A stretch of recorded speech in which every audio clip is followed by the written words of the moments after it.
This is a podcast about both having autism and living with someone who has autism. My mom is Sonya, and I'm Josh, and this is Josh Has Autism.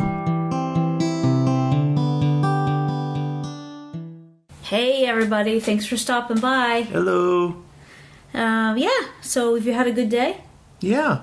All right. I hope everybody out there's had a good day. It's been raining here like non-stop for 2 days. It's craziness. Yeah, I think they said this last weekend we got 7 inches of rain. That's crazy. And that was while it was still raining. That's crazy. And if your Nana can't go out in it because you melt. So I don't know if this podcast is going to be called Reading or Books, but it's about reading books. Yeah. Yeah.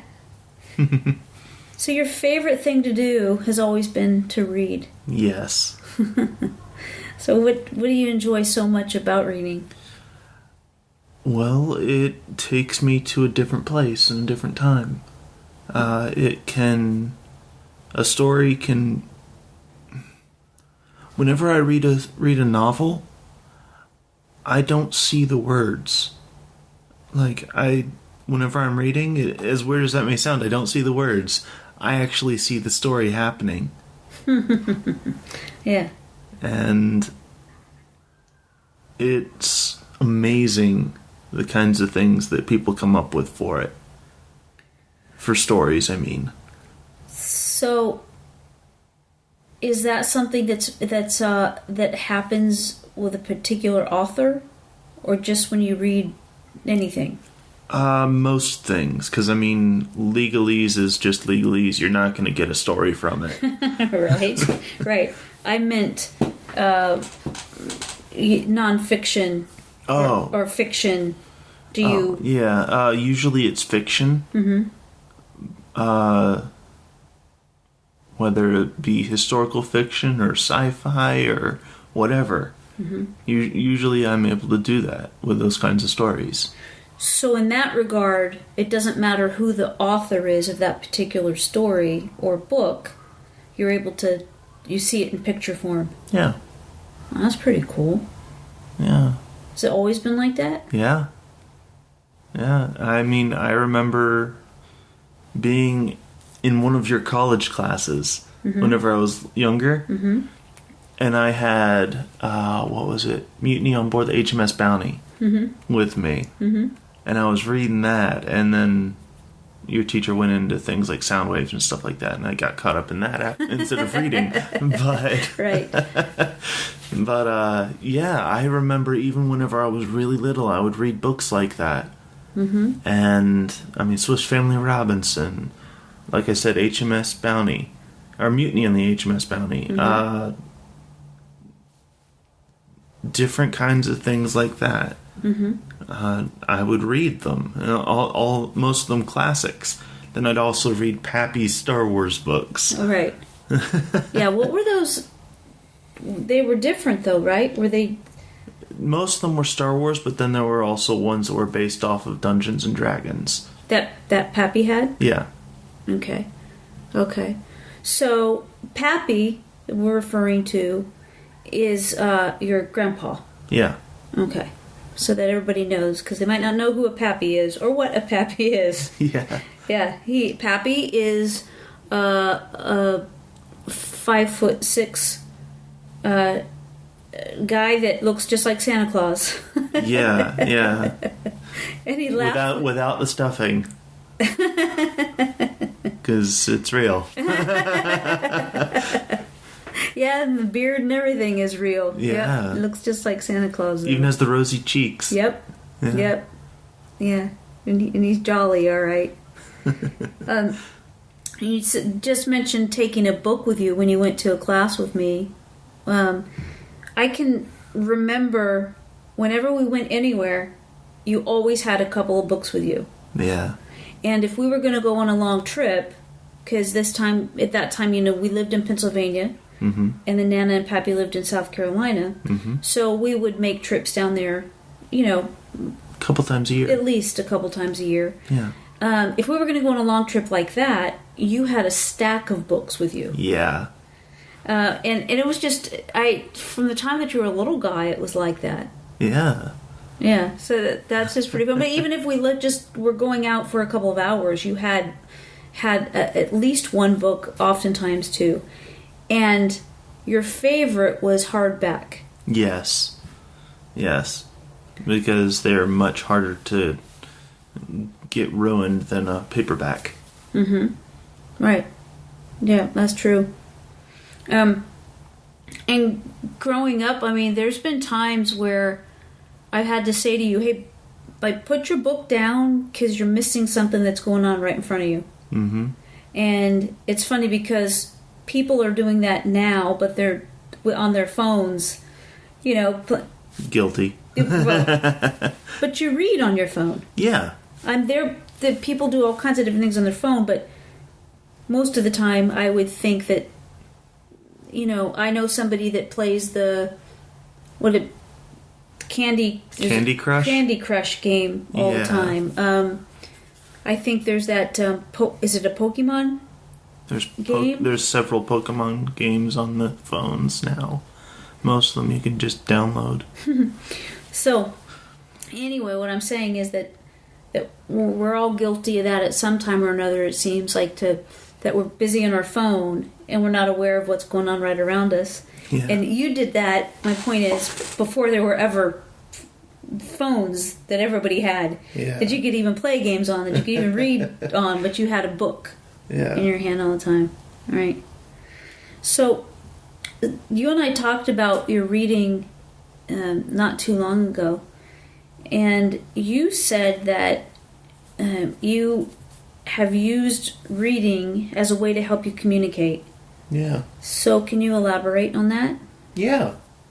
I mean, one aspect of it is that by reading and being able to understand what's being written and how a conversation would be held in the books, it somewhat teaches me how to do things in real life. Like, I mean, it's usually quote unquote normal people that are writing these books, you know? And so if all these people are writing in granted their own styles, but are saying essentially the same thing in how you should react to things, well then chances are that's how I'm supposed to react to things. So it's also teaching me how to react in social scenarios. Mm-hmm. So do you think that you interact at a higher level in social situations because you read so much? Partially, yes.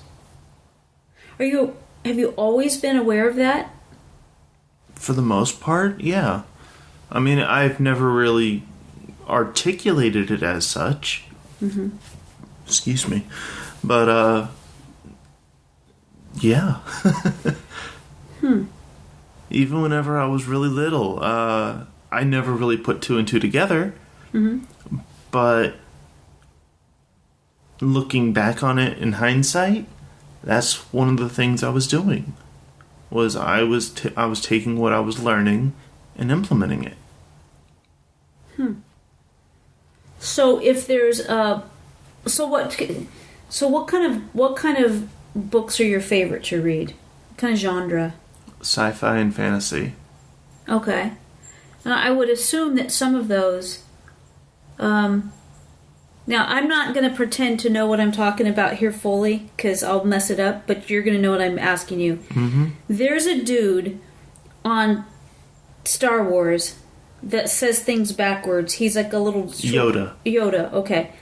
So, I know enough about him that he starts sentences out backwards. Like, it's like he'll say that... He inverts the language, yes. Right. So, or at least the language pattern. Mm-hmm. So, if you took what you got out of books as an example of the way to have a conversation in real life, if you followed that guy, if people would still know what you're saying. Probably they would get a reference that maybe you intended or not, or did not intend. So, which is my point. And my question is, how did you know when something was appropriate or when something is not appropriate? The language used and when it's used. In novels and books in general. Mm-hmm. I mean, there are some words that seem innocuous and everything, mm-hmm. but they really can define a sentence and how things are portrayed. Mm-hmm. Right. Like, for example, I'm going to say a sentence with a different word in the same place, and you tell me what you think it is. No? No? No. You're shaking your head. Oh, I'm shaking my head because, like, how do you? I'm amazed that you got what you're. That wasn't a no. Like, no, don't ask me a question. It was like a non-verbal communication of, like, I'm blown away that from the time you were little, you put this together to equate how you would best function out in the real world. Yeah. It's just amazing to me. Yeah. So would you like to hear an example? Yeah, give me 2 sentences. All right. He stumbled through the door. Mm-hmm. He staggered through the door. Okay. Right. So if you were reading one of those or the other, mm-hmm. which one? I guess what I'm trying to find out, how did you process this and how do you process this in order to come out the other side with what would most likely be appropriate in an interaction that you're involved in outside of the house? Right. Well, this is just a broad example that I'm using to prove my point. Mm-hmm. Like, for example, if I was reading like a sci-fi or fantasy novel, mm-hmm. and I read one of those 2 sentences, let's start with stumbled. Okay. So they could have tripped over the door frame. Right. They could have kicked something shortly beforehand, and now they're just stumbling in through the door. They could have been shot in the stomach or something. Mm-hmm. Whereas staggered through the door, they could be drunk. It's the first thing I thought of. Yeah. Right? Yeah. They could have a head injury. Mm-hmm. Any number of things. Generally staggered, at least in injury-wise, mm-hmm. implies something above the waist. Whereas stumbled would be the stomach and below. Right. I agree with that, and I'm laughing because I never knew I agreed with that until you just said it. I have never thought of that before whatsoever. Yeah. One of them implies to me kind of an off-balance state of being. Yeah. The other seems to be something that was not an innate part of them, but a result of something. Yes. Okay. And just by switching 2 words mm-hmm. back and forth between one sentence can set the stage for whatever scenario is happening. Mm-hmm. Just by changing 1 word. Right. So how did you decipher? I mean, what I'm trying to ask you is, for a clear picture of your reading.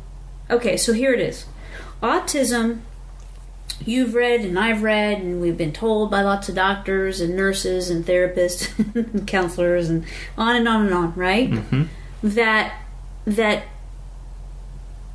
with your situation, having autism, there would be some communication difficulties. Some social interactions are difficult. Mm-hmm. And your ability to communicate effectively is going to take a lot of work. Yeah. They also said you would never drive, and you do. You wouldn't go to college, and you do. Wouldn't have relationships, and you do. Yeah. So they might have just, in your case, made assumptions, but because it was... Now those things came early on. Mm-hmm. Once we fired the doctors that said all the things you couldn't do, we moved beyond them. There were social interactions that were helped to develop by different people along the way. So they helped you. But what I'm really trying to get an answer to is when you're reading and you are supposedly somebody that has a difficult time communicating in social situations and social settings, how do you pull out a teachable lesson from a book that you're reading, and how do you choose which ones? Or does that not necessarily how it works, but you experience interaction and you take it from there, and then you recall those when you're in a situation? Or explain that to me. It can vary, but generally speaking, in books collectively, people talk in a similar manner. They may have certain mannerisms that they use that are different, or they may have different types of speech patterns. But with that being said, most people talk in a very similar way. And so... Do you mean the words that they use, or do you mean a pattern? Both. Okay. More so in the pattern, in such as... No, not such as, but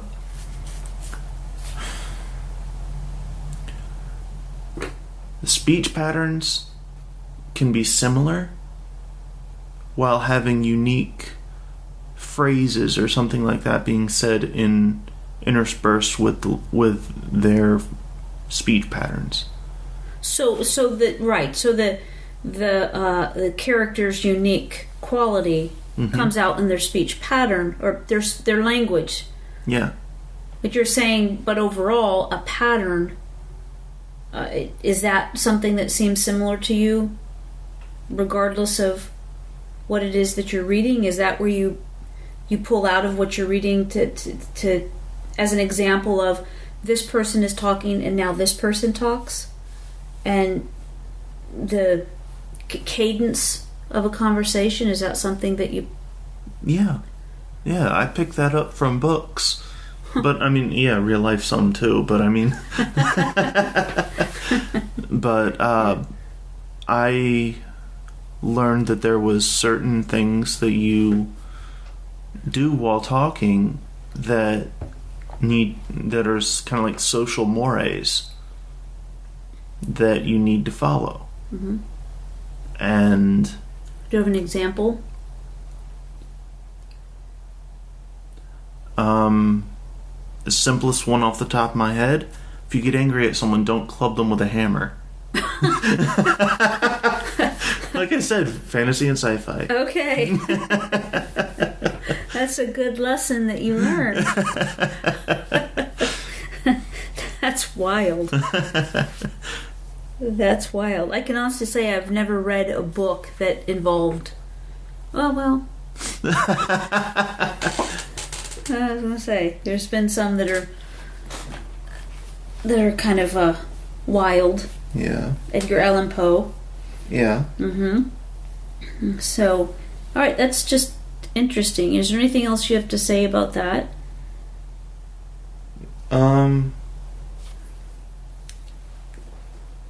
Nothing comes to mind right off the bat. But, I mean, I know there's still plenty I could talk about in regards to it, but nothing's coming to mind. Okay. I think a good book can paint a picture the way that you described, and it's like a really good movie that draws you in, and like the parameters that I put on what equals a really good movie and a good book to me. And that's one that I'm so engrossed in, and it's drawn me in, and I'm interested to a point that time has gone by and I'm not aware that time has gone by, or how much time has gone by, because I'm so involved in what's happening.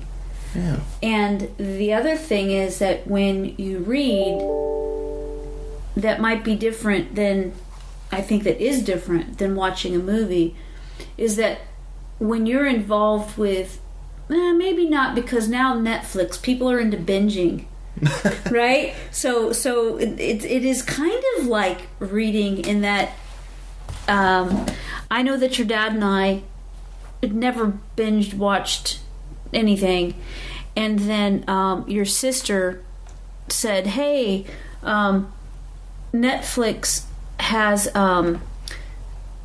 these series on. Orange is the New Black. Yes, but what's that other one? It's the meth lab dude. Oh, Breaking Bad. Breaking Bad. She told me to watch Breaking Bad. I don't know how many times, and I'm like, it doesn't even sound interesting. The best freaking series probably ever written. And we binge watched it. It just... Correction. You and Dad binge watched it. Yes. You... Right. Yes. Dad and I watched it. But... So in that regard, maybe it's like a book. Because my point was going to be that when you're reading a book that you become... Engrossed in. You're interested in the characters and what they have to say and what they're going to do next. And you have to put it down because you have to go live your own life. But then you can't wait to get back and find out what it is that they're going to do. Yeah. Yeah, this is something that's really... You become invested in the character. Correct. And the only reason I compare Netflix to that is because you can binge watch, right? And before that, there's nothing that... There's not anything that I didn't feel like I had to watch. Right. But yeah, because you don't have commercials, you don't have to wait a week, you don't have to wait for them, to the season to start again. Yeah. But yeah, so that makes sense to me about painting a picture, and it's so vivid sometimes, and I think that's a really good author that does that. Yeah. But that's me saying that. For you, what you're saying is you get that picture regardless of the abilities of the author? Yes and no. I mean, some authors are just so dry that it's very difficult to. I mean, one of the driest books I've ever read was almost a step-by-step of Gettysburg. Like the Battle of Gettysburg. Yes. The book was called Gettysburg 1863. And it had all the troop movements and everything else like that in order, and it was, oh my gosh, I don't know how I finished that book. Did you have to read it? No. Oh, you wanted to. I wanted to get it over with. If anything, because I pride myself on finishing all the books I start. Oh, okay. I mean, there are some that are like, oh my gosh, I can't finish this. But not very often at all does that happen. Is it, when that happens, is it always that thing that we've talked about even on the podcast before, about cringeworthy.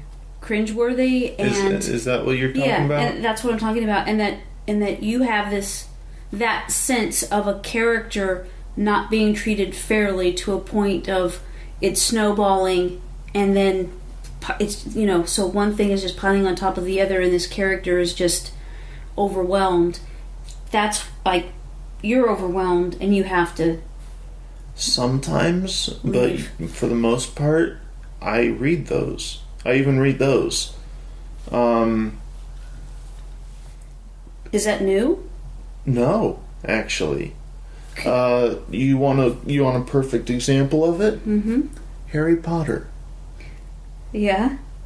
Harry Potter has one of the worst backstories, or at least histories, ever.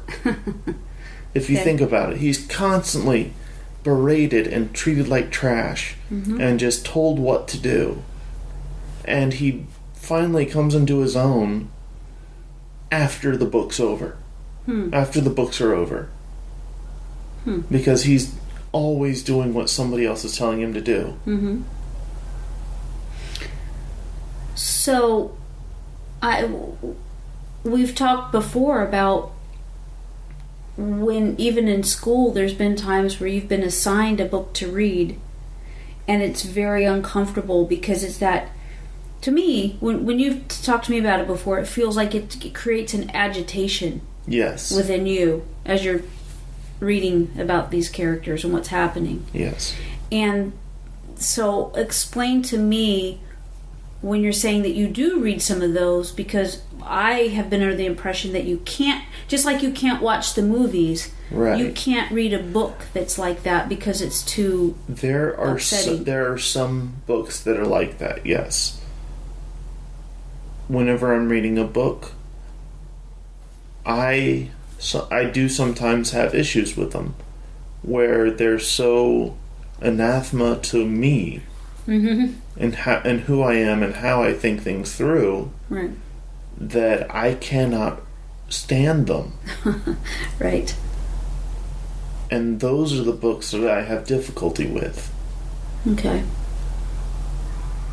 Doesn't mean they're a bad author or anything, no. Just means that I can't read stuff like that. Okay. And that's on my personal end. So it's just the way it is. But you finished that book about Gettysburg. Oh my god! Even though it sounds like it was, and we're not bashing the book. It sounds like it was full of information, or maybe you are bashing it. I don't know. It was. Maybe we are. It was full of information. Right. But it was things like the 2nd Infantry of the 54th unit of such and such from South Carolina moved 100 meters to the left, to the east, and met heavy resistance and had 137 casualties and so on and so forth. Well, so when you were reading that book, did you see it in picture form? No. That's what made it difficult. Right. Was that it was so dry and just so much information overload that I couldn't. Yeah. Why did you read it? Because I was fascinated with the Civil War and wanted to be a reenactor at the time. So I wanted to make sure I knew my stuff. Besides, I lived a half hour from Gettysburg. Yeah. Yep. Yeah. Did it help? Did you retain information? Some of it. Yeah. Which is surprising because of how dry it was, but yes. I've had that experience before when I had to read and take a class in hazmat. Oh, jeez. That was, to me, like your dad did it. He was fine. He did, it was interesting to him. He saw the purpose. I saw the purpose, but oh my gosh, it was like torture. Sitting through a hazmat course to me is torture. Whereas for him, it was just, let's do this. No. So, Yeah. yep. And you get to get what you mean. To each their own. Yep, that's true. So, when you read a book, when you were younger, probably, I'm thinking this is probably when you were younger and not necessarily now, although it might happen now. When you read, do you stop and look up a definition of a word if you don't know what it means? I can stop there, or I have an alternative. Go ahead and give the alternative too. Well, so do you look up the word, look up a word, or do you just eventually know what it means because you've seen it so many times? A little bit of both, actually. It used to be years ago, I'd occasionally have to look up a word, or I'd ask what the word meant.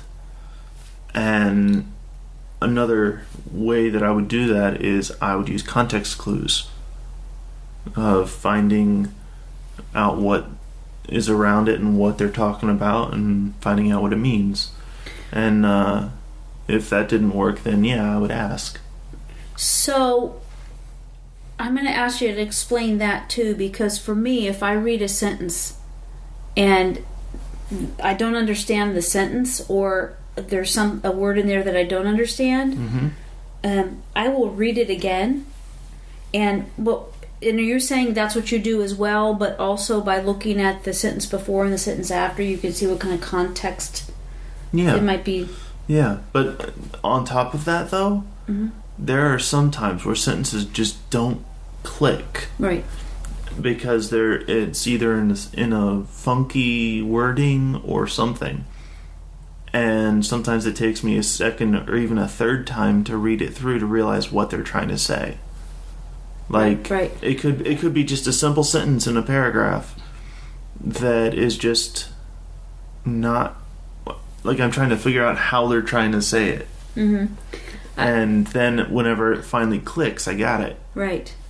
And it helps with future lines from them. Right. I had the opportunity a few weeks ago to be speaking to a group of educators, and somebody in the room brought up that there was a sentence that had to be read, and they didn't understand the sentence, and they understood they knew what every word was in the sentence. They understood what each word meant. That's not a problem. But put together in the way that they were put together, they could not grasp what it meant. Yeah. Even though they knew every word. Yeah. Right. Whether it be from double negatives or anything really. Like just having to look at the other way. Just that sentence as an example. You just reading it would be like, why do they have other twice? And then if you're familiar with a sentence or a phrase that's similar to that, you realize that they're referring to a different one that was previously said. Right. And punctuation makes a huge difference. Yes. Like, for example, if the second other was italicized, would provide emphasis onto it. Right. Yeah. Right. So right now, you think you've already answered this. Your favorite books are fantasy and science fiction? Yes. Has there been a time in your life where other types of books, other genres, were your preference? Not really. It's always been this way, yeah. Yeah, okay. But Okay. the only ones I never really truly got into was horror. Oh, yeah. I don't do horror. I don't read it. I don't watch it. I don't want to hear about it.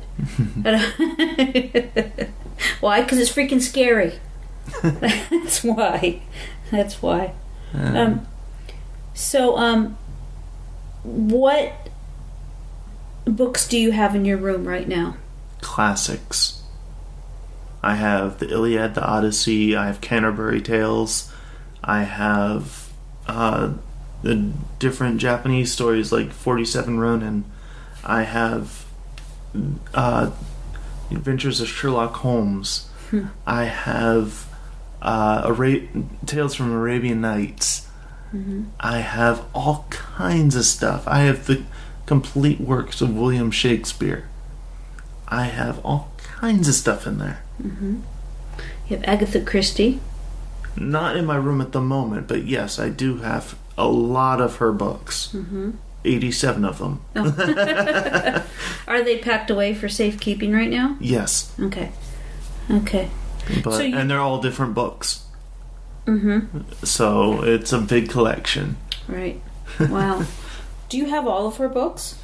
No. Okay. Which is surprising considering that I do have 87 of them. But there are other people out there who have like 119 or something like that. Oh, okay. But yeah, I'm just like 20 or 30 shy of having all of them.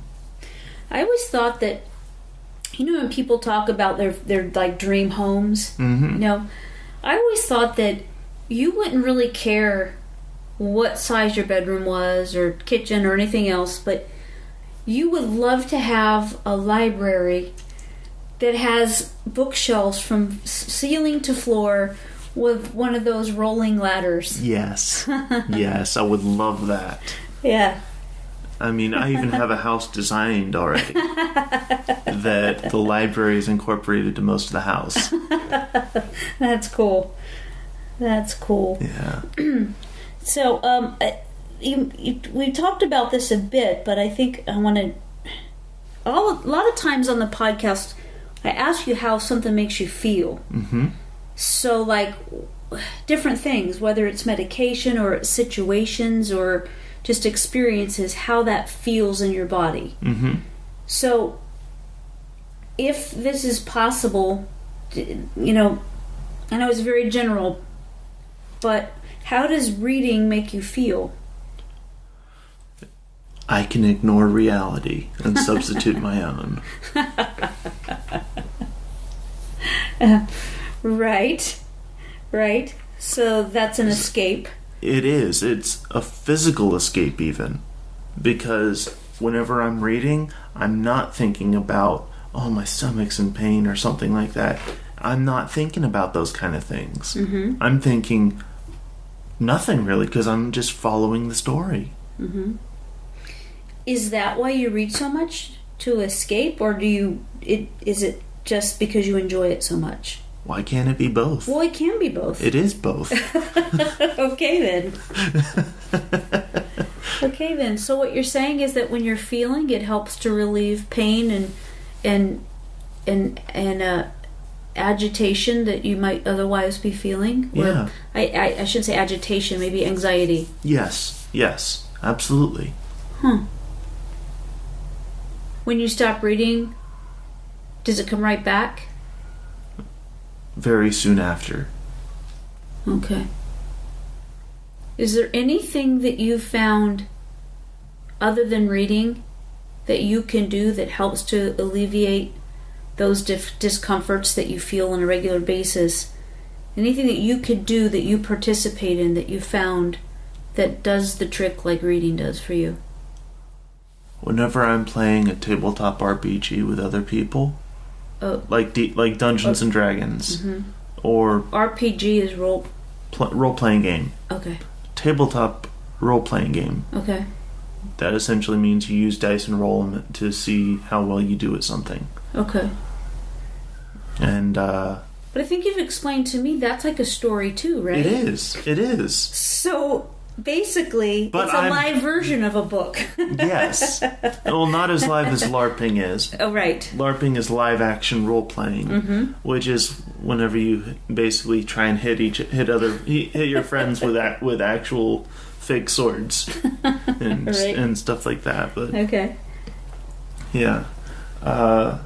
Tabletop RPG is a story of its own, and just being able to interact with other people with this story, you'd never really know where it's going to go. because people make decisions on their own and they're independent of you. And just seeing where some of these stories go are fantastic. So you get engrossed. Yes. In that live story. Yes. Yeah. Very cool. With that being said, it also kind of drains me. Because, I mean, I am in a social situation. But I love it. I love it, but it drains me so much. Right. Something that I've noticed is that when you do that, you'll do that sometimes on a Friday, sometimes on a Saturday. Mm-hmm. And what I've realized is that on a Sunday, there's not really much that you feel up to doing. Yeah. And I just, kind of put that into the category of it's because you exerted so much energy into being very present and available and interacting, and the things that people don't think about that might take a few beats for you. I mean, direct eye contact for one thing. Yeah. That's something that you work on, that you are, you're aware that because you've been taught that that's something that's important to do. Yeah. So all of those things that come with interaction, you're really putting out all kinds of effort for that. So by the time Sunday comes, you just need to be left alone. Yeah. So I think, let me see if I got some notes here. Yes, you know what? So there's no way that we can end this. We're talking about books. And there's no way that we can end this without bringing up the fact that you've been published. Yes, I have been. I've been in newspapers. I've been in books. Mm-hmm. I've even been on the wall at home. Yeah, I mean, I wrote some poetry and it got published in Anthology of Poetry by Young Americans, 2001 edition. Mm-hmm. And I was on page, I think it was 17. You remember where it is. Yeah. Yeah, it was beautiful too. Yeah. It was beautiful. Yeah, I loved it. Yeah. Do you remember there was a time, it just reminded me, there was a time when you and your sister at different times, because you're in different grades, that you were assigned to write a short poetry. Mm-hmm. It was a 575. The haiku. Bless you. You totally set me up for that. I totally set you up with that. I did. Do you remember that? For like that whole time? No matter what you guys would say that. I would say bless you all the time. Can you help me do this? But bless you. Yes. I'm shaking my head incredulously at you. I know, and I'm just laughing. That's right. That was just as bad as a dad joke. Oh, it was so fun, though. Maybe that's why so dad fun. jokes are dad jokes. Oh, yes. The Dad and Pappy. Oh, jeez. Pappy's corny. He is. Mm-hmm. All right. Well, Josh, that's just... Thanks for talking about all that. That was eye-opening and... What was your point about the haikus, though? Bless you. Don't do that. That was it. That whole thing was just a setup? Yeah, the whole thing was just a setup. Jerk. So thank you for playing. Thank you for playing. Yep. Yeah. So listen, if you've enjoyed this, we just enjoyed having you with us, and thanks for listening. And you can find us on iTunes. You can go to my website, sonyaking.com. It's SONYAKING. This podcast is Josh Has Autism. So you can find that on YouTube now, iTunes or the website. I also, this is basically Josh's voice, and I write a blog every week to go along with the podcast, and that blog can be found on my website. And so that's my voice. I think the podcast is your voice, and the blog is my take on those particular experiences. Yeah. Yeah. So if you have any questions, any topic that you'd like for us to talk about, please go to my website and send me a message. Yeah. Yeah. Even if it's just a comment of whether or not you like the podcast. Yeah. Yeah. That'd be fantastic. Yeah. So, yeah, we're good. Thanks for hanging out with us today. Love you. Bye.